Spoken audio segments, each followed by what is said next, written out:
talents inside of him. He plays the piano, he plays the guitar, and he loves to sing with other people. Right now I'd like to introduce Spotted Bear Drum Group.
Make a long story short, Sean left here, went to the university, worked at Glacial Park and Grand Canyon for a couple summers. Kind of lost track of him. One day I walked across the street at the Bitterroot Floral across the street, big grand piano there, and here's this guy sitting playing this beautiful music. And I looked up and I said, Sean, what the heck are you doing here? And he walked in and he had been working on a fishing boat up Alaska and had gotten a bone in his eye and had come down for surgery and also a legal charge against the company. and was waiting his time, and he just walked in, started playing piano. The guy hired him. He got the name his price. So his career started budding, and then through that he was able to go to the Musicians Institute out in California, which he'll tell you a little bit about, and through his music and things he's been doing a few years ago, he was given a card by a lady and said, "I want you to be in my movie." And how many of you have seen Last of the Mohicans? Okay, Sean had part of the principal Mohawk in that movie. The only bad thing about it is he had to shave his hair. And unfortunately, his hair grows fast, so it's back. But anyway, he'll tell you a little bit more about his activities in Hollywood. And the closing thought is that Sean had a dream, and he felt like that it's important for him to kind of follow his dream. I think that's the message he'll give you. And I believe that Sean's dream is changing all the time. Originally, it was to go to Hollywood and become an entertainer. He's done that, he's doing that, and he wants to continue that, and now he wants to come back and share his experiences with you.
Anyway, I wanted to speak about Native American heritage.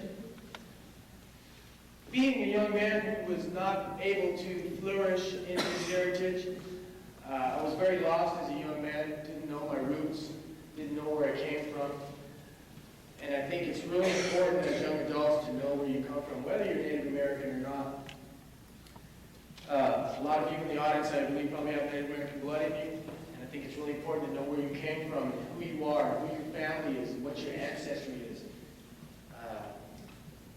It's just paramount.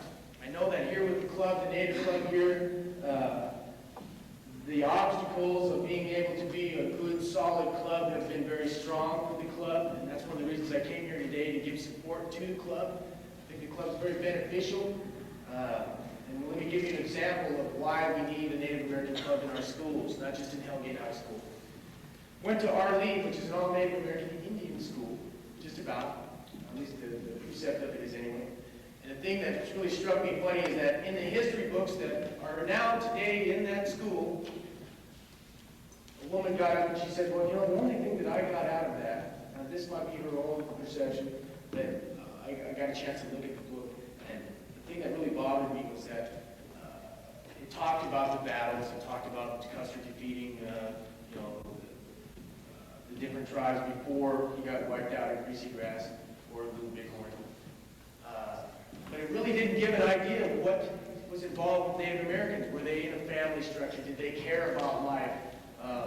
Did they have family? Did they have morals? It was just more like we were looked at upon as savages. And what really pissed me off, to be quite honest with you, was that in today's society we still have wrong teachings. And I think it's up to us to be able to share with each other so the right teaching comes out.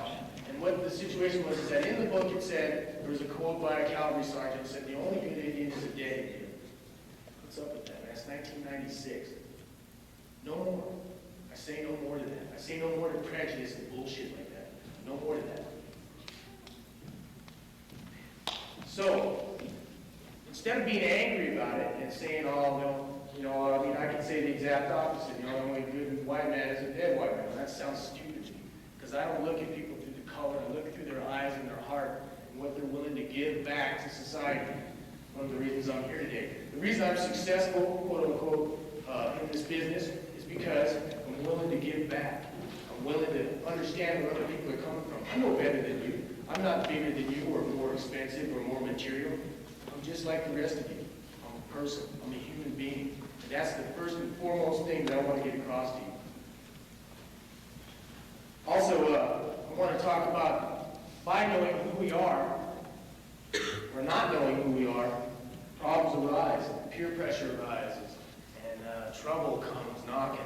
And the thing is that when you are in trouble, when you do something because your friends told you, oh, well, I think you should do that, or that guy's almost a drummer, excuse me. That guy's not a good person. Or that girl, she's ugly, or her hair is different, or maybe her butt's too big, or whatever. The thing is that those things don't matter. That isn't what a human being's all about. And if you do get into trouble because you were belligerent to somebody or degrading or whatnot, what happens when you are in trouble? Where are all those friends, so-called friends, that told you, oh yeah, go ahead and do that. Yeah, go call her a name, or go trip her, or go throw milk on her, or whatever the situation is. Where are those people at when you're under the gun and you are in trouble? They're not there standing next to you, are they? You're there in trouble by yourself. And I don't recommend that you hang out with people that are negative and that want to get you in trouble. I recommend you hang out with people that are positive, that want to take you to new places and share wonderful things with you, like what we're doing today. Another thing that's real prevalent in our schools right now is the gangs, the wannabe rappers. I enjoy rap music, and I think there's some really good stuff out there on the market today, but then again, I think there's a lot of crap out there on the market. And I don't believe it's conducive to any of us to listen to music that's going to tell us to steal, or to kill, or to degrade women, or to call your parents names, or not to have respect for your fellow human being. And if you're into that, any one of you out there, you better check yourself. And the reason is because it's no good. And drugs come into play also. And I know that not all of you might have not partaken, but you might. And I'm not telling you that you shouldn't or that you should. You're going to have to make that decision for yourself. I don't want to be like a downer to you and say, oh, you got to do this, that, and the other, because that's not my place. My place is to encourage you not to do things that are going to screw up your life. And I know all about that because I've been right down there in the trenches, man. I've done it all. And it ain't done nothing for me but got me, set me back.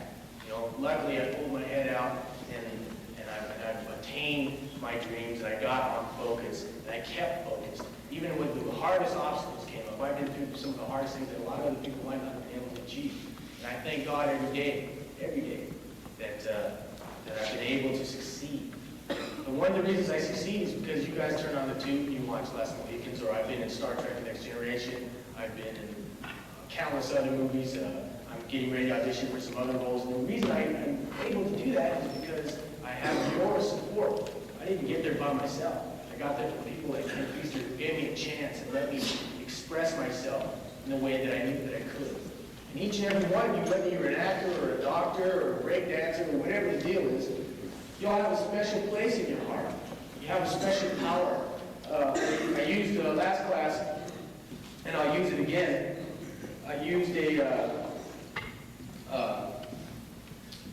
movie that I thought was really cool. It was called Radio Flyer. I don't know if you've ever seen that. And the children talked about their special powers that they had. And I believe all of us as young adults have special powers. And it's not like Superman, we're going to fly the moon or something like that. I'm talking about love and consideration and being able to use our minds. And those powers are lost as we get older because we get stuck into society and we can't grow anymore. And we're stuck into Oprah Winfrey, or we're stuck into the system, so to speak. Why did I say Oprah Winfrey? Because I think a lot of those talk shows are just fill your head with nonsense. On the other hand, maybe there are some good things there too, but for the norm, I think it's just a waste of time. I think that there are better things to inform you with than seeing a family on TV cussing each other out and being stupid. You know, what's that all about? Is that funny? I don't think that's funny. But more on a lighter note, it's just really important to know who you are and to express yourself and live your dream out. Don't let no one tell you you can't do what you want to do. Don't let no one tell you you can't be a thing that might be a little hard to attain. It's easy to do it if you're focused and you hang out with people that have that same type of focus. Now, I hope all of you graduate from school. I know it's really tough. I know school is tough. I think the peer pressure and hanging out with all of you guys together, that's what the toughest thing is. The toughest thing is just hanging with people. Sometimes the schoolwork's no big deal, but hanging with people's a drag sometimes. Because it's just, you know, a lot of us are closed up. We don't want to share our feelings with anybody. We're shy. Or maybe, like myself, I've always been really aggressive and out there. Hey, pay attention. You know, that's the kind of guy I am. And some people aren't like that. And I don't want to tell you that you should be that way. But if you can find a happy medium between the two, that's what you should do. Express yourself. Let your teachers, let your folks know, let your friends know how you feel. You know, don't assume. That assume spells an ass out of you and me. Doesn't it? Now I'd like to play you a guitar song. This is my band Only Brave. We're recording right now with a gentleman by the name of Don Doc, who's in a group called Doc, and I don't know if any of you have heard of that band. They were real famous in the 80s.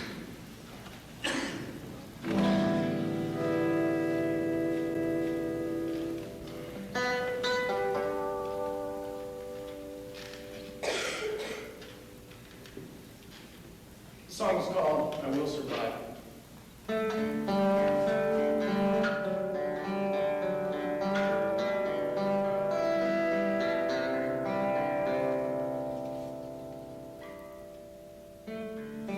Once a native land covered in joy, now it's a wasteland just bearing my boy.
you have a lot of native regalia, different things, lances, buffalo hides, buffalo skulls, and a friend of mine who graciously gave his talk to us today, Mr. Michael Stockenwolf, is going to give you a little understanding about where he's coming from in making these things. Michael?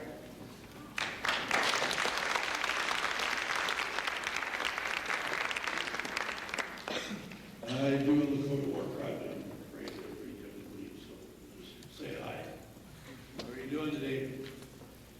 My name is Michael Stockenwolf. I grew up in northern Minnesota. I was adopted at a very young age. I spent about the first years of my life in foster home. Then I was adopted by people that I did not understand at all. And who I'm sure still don't understand me to this day. But they try and they love me so. I felt it was a bad rap being adopted, but I did have people that took care of me and loved me and provided my needs. And I've learned to get along with them later in life. But when I got out of high school, well, when I was younger, when I was 8 years old, I started seeing visions and I started having dreams.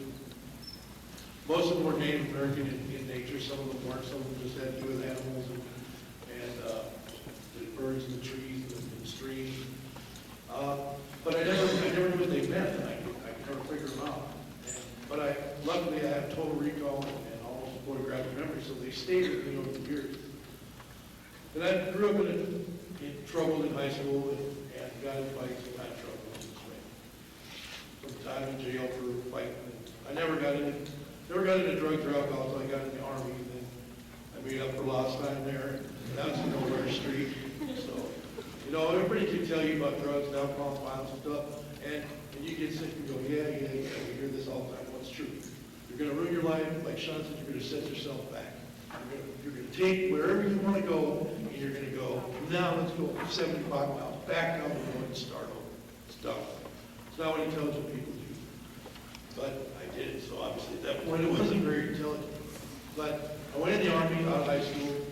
When I got done with that deal, I was not real impressed with that whole trip about wanting to kill people. And defending your country is an honorable thing, but the time that I was in was not conducive to really an enemy being in our face. It was more of a few political people wanted certain countries or certain situations changed, and they sent us in to do that. And I couldn't see the morality in that. In fact, it really gave me a guilt trip for a long time, and it stopped the visions, and it stopped what I was feeling inside, because we were preying on, it seems like every few years, America, preys on another brown-skinned country somewhere. They're native people somewhere, and they get shoved out or they get pushed aside. And I kind of felt like I was scouting for the same cavalry that persecuted my grandfathers, my forefathers. So I had to come to grips with that and realize that it's all part of the circle of life. We enter the circle when we're born, and we leave it after we're dead. But after I got out of the Army and I realized that all my friends were in college and doing other things, I realized I was not going to work at Sears, Walmart, or whatever that way. I was not going to do a 9-to-5 job. My brain couldn't handle it. And so I went to Alaska. I kind of lost myself, and I needed the solitude after I got out of the Army. I needed to be away from people. So I started mushing sled dogs, and I lived out in the wilderness for about 3 years, and I healed myself inside, and nature healed me, and God helped me. Where I was able to turn the things that I saw in vision into my artwork, like the lances I do. This skull here is the Lakota gathering. And every 3 or 4 years, Lakota people used to get together on the plains. Each individual points represent a different tribe. There were 7 bands of the Dakotas. My band is the overall. There were 7 different bands. The inner circles represent the council circle. The very center dot represents the high council of all the high chiefs. And they get together, and maybe a Sundance, it may not be. They get together, and so they get the young guys who find love with other maidens of other tribes, and they're sick of looking at the girls of their own tribe. And that's what Joe was talking about the flute. They used to sit outside in the lodges with the flute. And if they weren't any good with it, then they got pelted with rocks and stuff. So it was really good, pretty good like Joe was with the flute. But that's what I do. I use all natural materials in my artwork. The only thing that I can tell you today is to, whatever your dream is, to make it a reality, to make it happen. That light that's in all of us, make it shine and make it grow.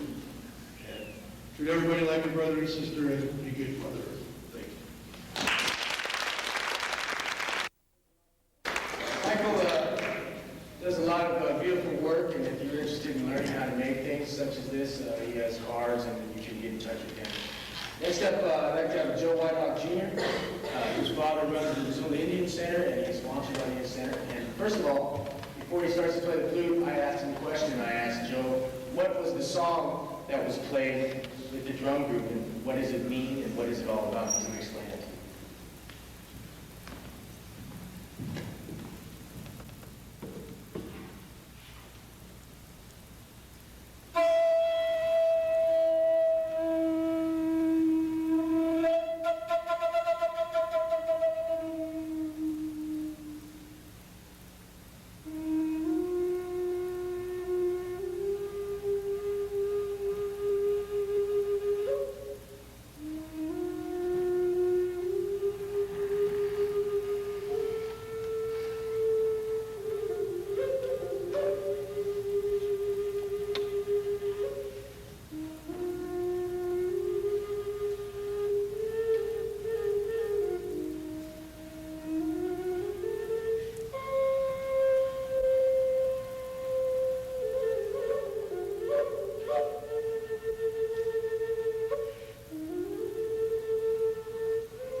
Okay, what that song was, it's a Sioux Cinnamon war dance chant. And what it was used for was an inspirational song for all the warriors in their society to go out and have to, you know, conflict with these other societies out there. And that's basically what it is. And See, the Sioux Assiniboines, they were pretty peaceful people, but they had problems with other nations. And that's what the song was used for, was a big inspiration. Once again, the power of music. And something else I wanted to tell you guys about, you guys talking about Let Your Flower Grow Saturday. You know, we are all, you know, the seeds of tomorrow. And in some of you people, there's lots of assurance, and in some of you, there's lots of action. Well, you know, assurance plus action, it equals achievement, and which leads to success. And just stick with that, give yourself a few principles and stick to those, and it's a pretty simple process, and you can go far. Thank you. Thank you, Joe.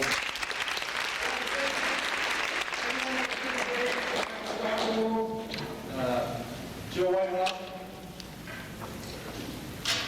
The drum, Mr. Ken Feaster. Carol Myers, who's with us tonight, who's with Native Education. I want to thank you all for your beautiful day. Remember what we told you today. Thank you.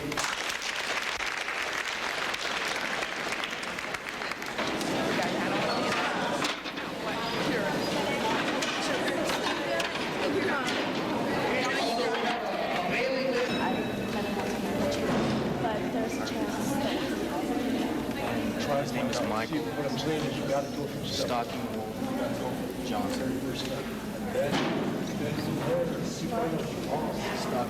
STALKI.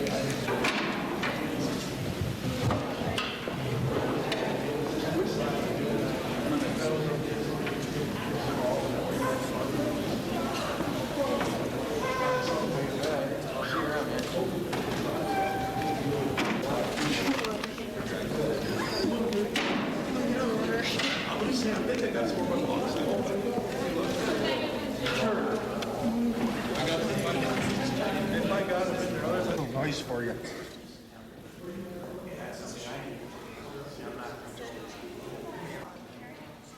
What did you give me your phone number? Yes, I told him, well, you can speak on.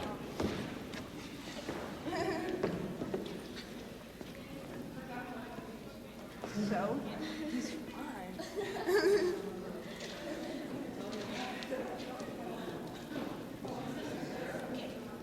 Christina.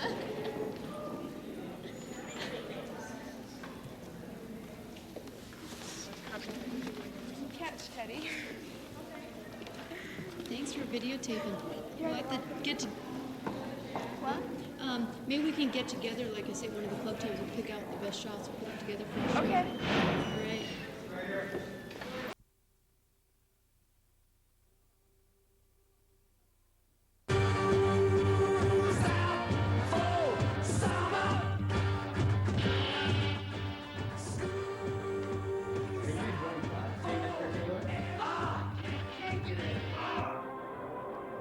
Hang in there. You only have a few more weeks to go.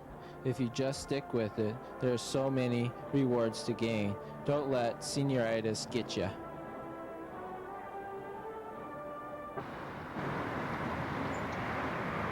Yeah, we got it! I'm blowing!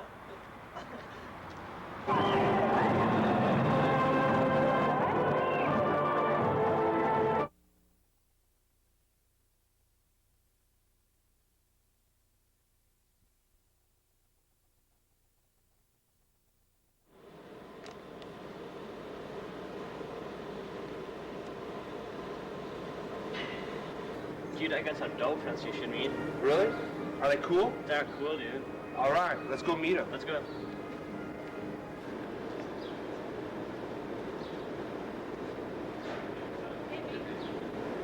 I got a friend you should meet. It's Andy.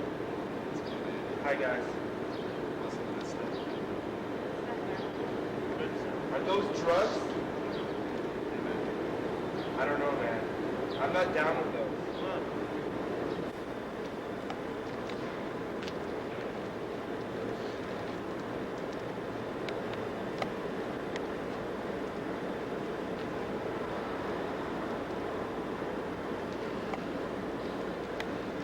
No!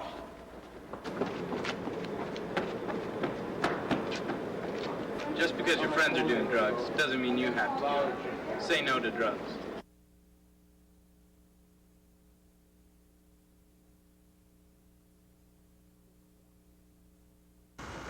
quick check. Make sure that the spokes are properly aligned and that the brakes are functioning properly. Adequately lubricate the chain and gears.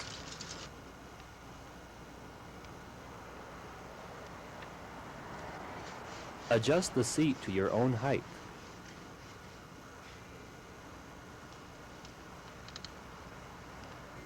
Making sure that your leg is straight. Secure your helmet firmly yet not too tightly. And remember to obey the rules of the road. Now you're ready to ride.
You don't think a hate group would target you, do you?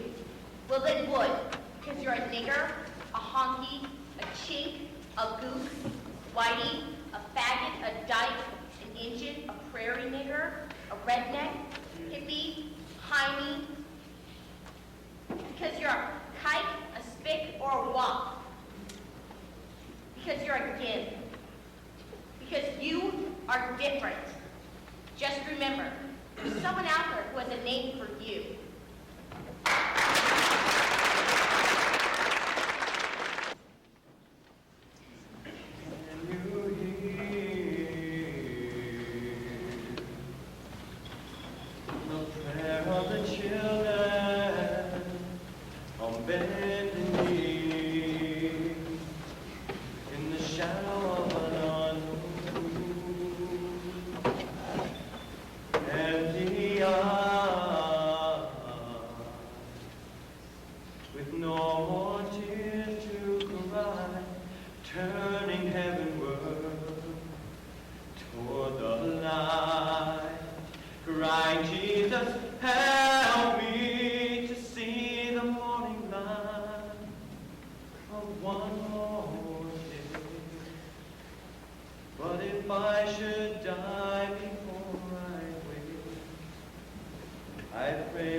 Can you be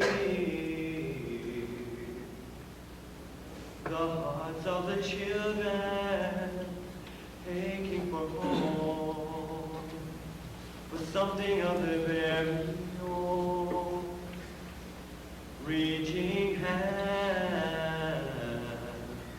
with nothing to hold on to, but hope for a better day, a better day.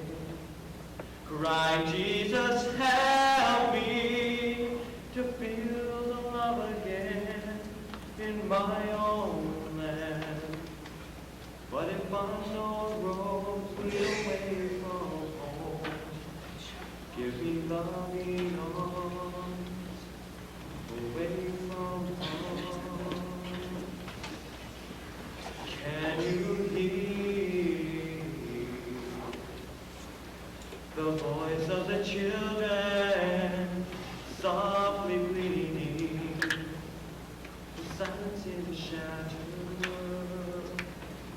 angry gods,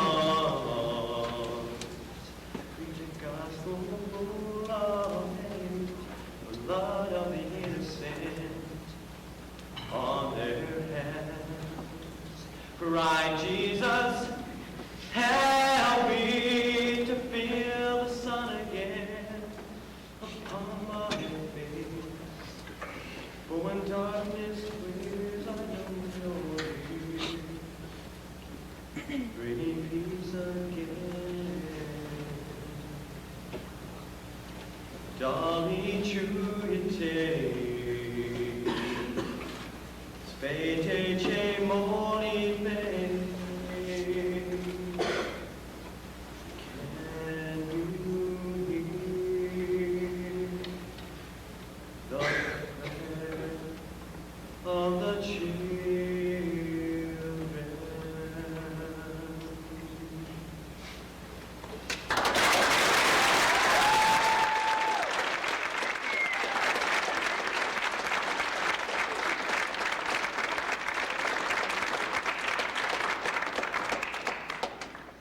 Soldiers in the Bosnian conflict tear each other apart every day. Go home and see it on the news. What we don't see is the faces of the children, thousands that died. There is no pawns in the equation. This song was written for them.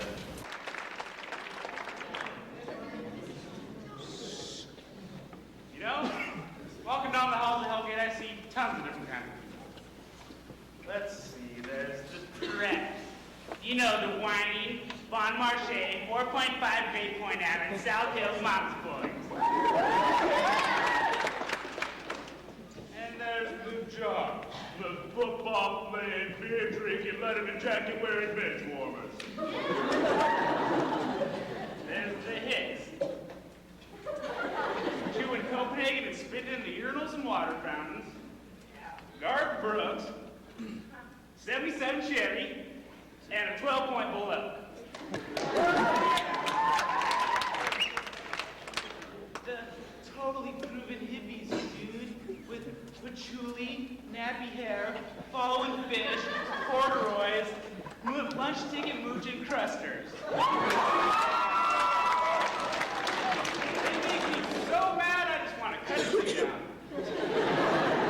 There's the nerds who spend most of their free time after school playing magic and computer games. Enter, Alt-F-G, enter! How's that? The scummy gangster wannabe who smokes dope stuff on the wall. The hedge, which smells worse than my tidy whities. Half those pathetic no neighbors roam about the halls at lunchtime. Yeah, I'd say just about everyone in Hellgate fits in the category. Well, me? Hell, I'm the only normal one around here.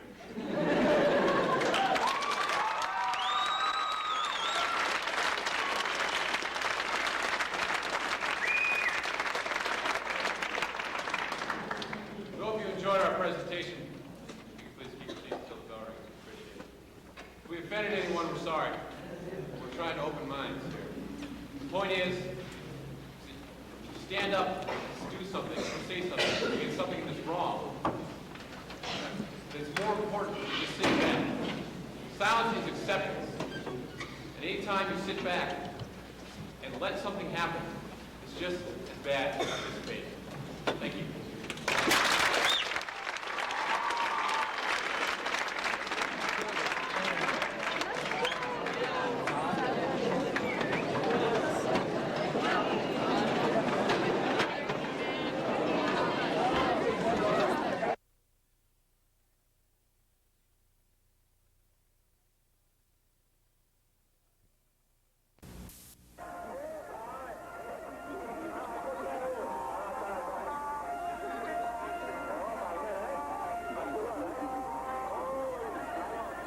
In 1975, a war in Vietnam spilled over into Laos.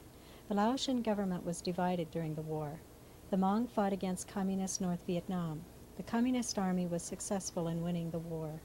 The Hmong started leaving after the war because the North Vietnamese Army persecuted Hmong people for supporting the American Army and CIA. The Hmong left Laos to flee across the border at many places. They arrived in Thailand and settled in refugee camps. There are many forests in Laos. Horses are used in Laos to carry supplies to and from the fields. There are few or no machines for farm work. All work is done by hand. Rice is threshed by hand in the fields where the rice is grown. It's very hard work. Each year, new places in the forest are cut down and burned, as old fields are no longer productive anymore. These clear cuts grow back in 5 or 6 years.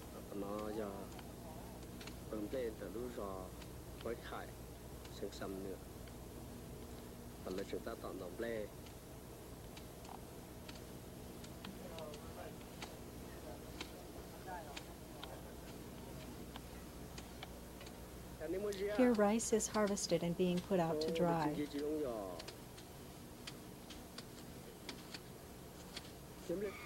More clear cuts for farming can be seen. Clear cutting is done by both Hmong and Laotian peoples.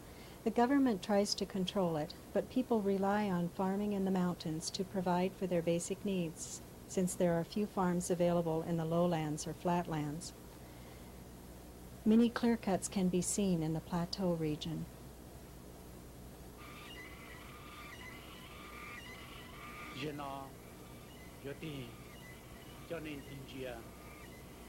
In the village of Sankau, a woman removes cotton seeds to make clothes by hand.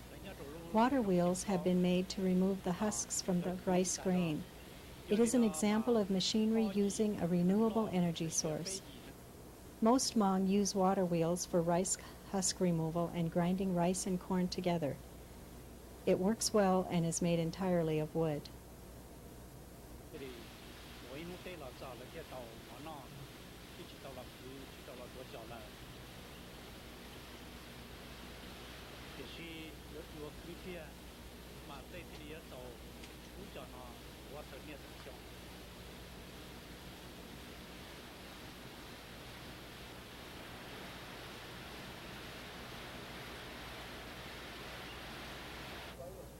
This path connects two villages, Huai Kai and Hin Dao.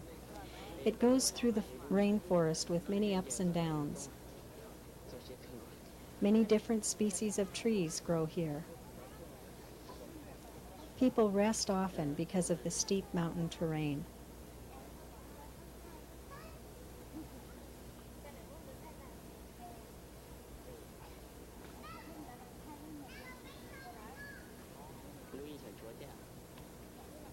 Large fields are being farmed by the village Na Peng. The forest is growing back where the village once was. A lot of bird hunting is done to provide food for families. No licenses are needed for hunting. However, some species of birds are now extinct because of overhunting.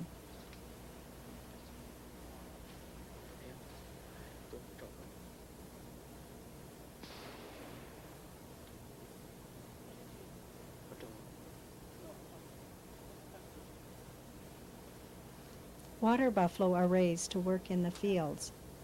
They also provide for a source of food. Many fruits are harvested from the rainforest. Some grow naturally.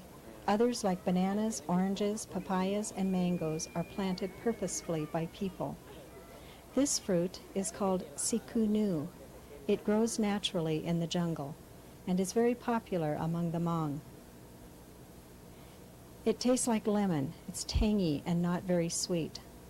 Most children do not like the taste, but teenagers and adults have acquired an appreciation for it.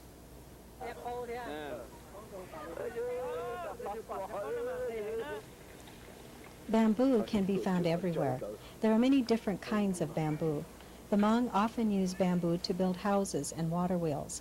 Paths can be difficult to travel along since bamboo litters the trail. People walk long distances, carrying young children and other heavy loads.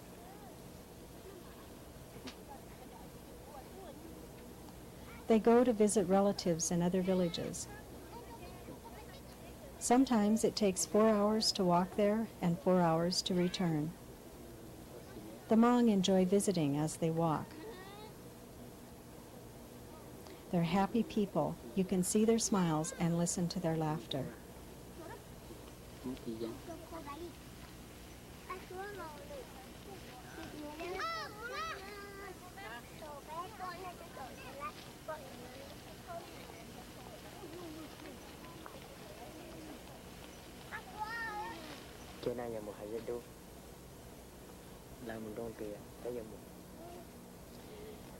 Digging for bamboo roots provides a quick and tasty meal for everyone. A knife or stick is the only tool needed.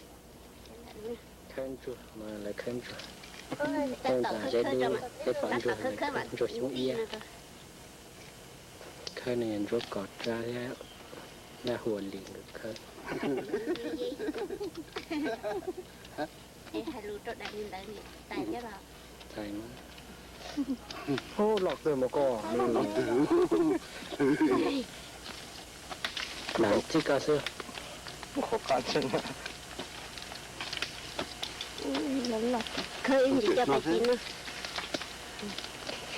Ông chưa khá là ông chưa.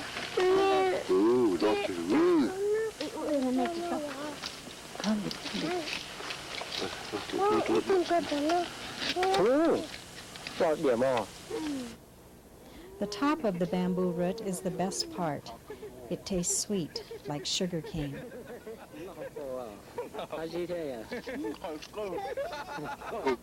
Before 1988, this clear cut was a bamboo forest and used for farming.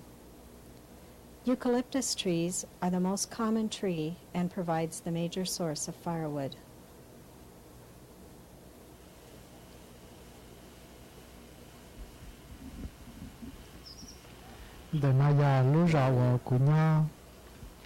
This is my village where I lived from birth to age 9 or 10.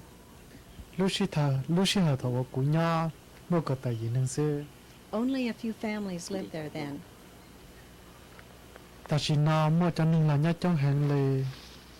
Now I am surprised to see so many other people living there.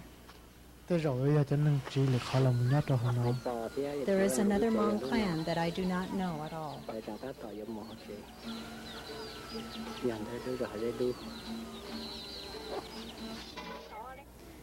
An important holiday for Hmong people is the Hmong New Year celebration.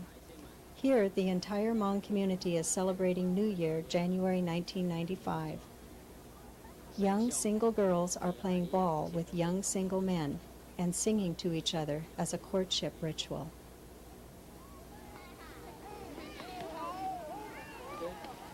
Hello.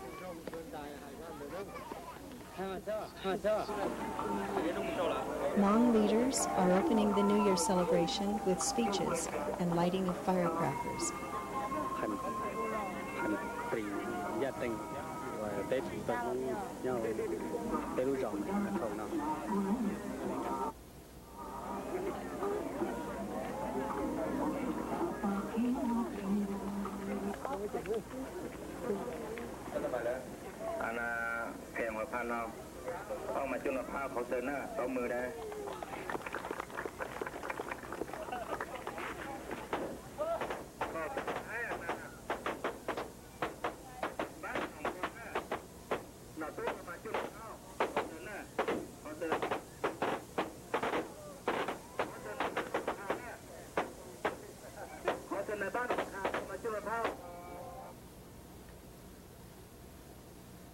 Other traditions include playing a Hmong pipe called the kang and dancing at the same time. It is a way to remember the people who have died and to help them find their way to the spirit land where they will be happy forever. It's like a story told through the music of the Hmong pipes.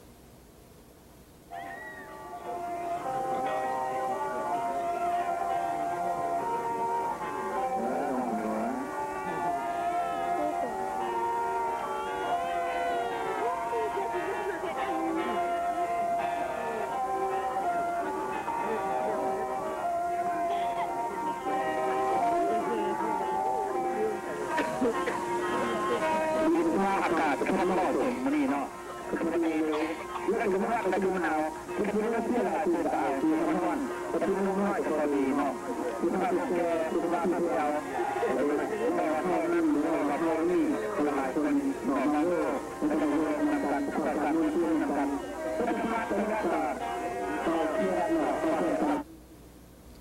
are many different styles of playing and dancing. Learning to play the kang is very difficult. Not many people are able to do it.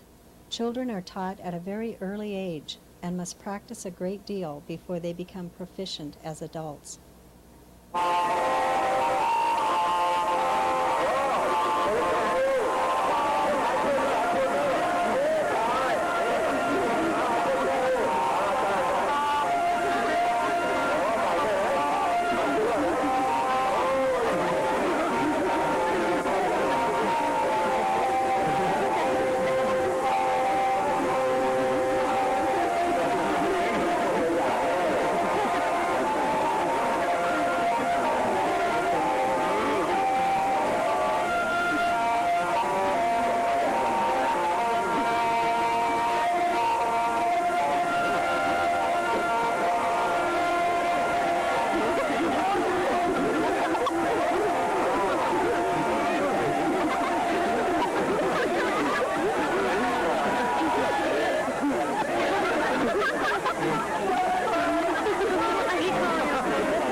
This game is called Dao Tlu.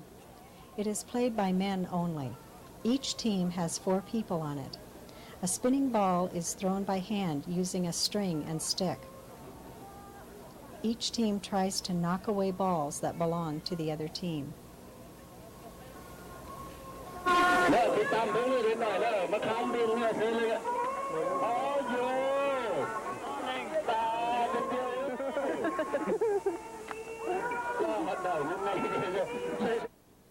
Here, Hmong people are going through the resettlement process, mostly to the U.S., Canada, Australia, and France. They are being loaded on buses for transport to the Bangkok, Thailand airport to be resettled in a new overseas country.